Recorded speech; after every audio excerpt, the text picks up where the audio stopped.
In this video you will learn how to fix FaceTime hanging up or disconnecting randomly on your iPhone or iPad.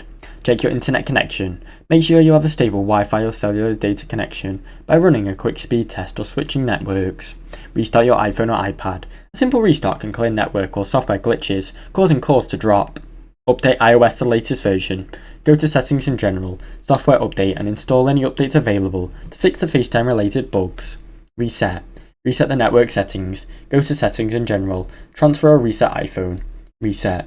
Reset network settings to refresh your connectivity. Turn off. Turn off low data or low power mode. Ensure low power mode or low data modes are disabled. This may limit the FaceTime performance. Sign out. Sign out and sign back in on FaceTime. Go to Settings, FaceTime. Turn off FaceTime, then turn it on again and re-sign in with your Apple ID. Now you know. Now you know how to fix FaceTime, hang up or disconnecting randomly on your iPhone or iPad. Thanks for watching. Don't forget to like and subscribe.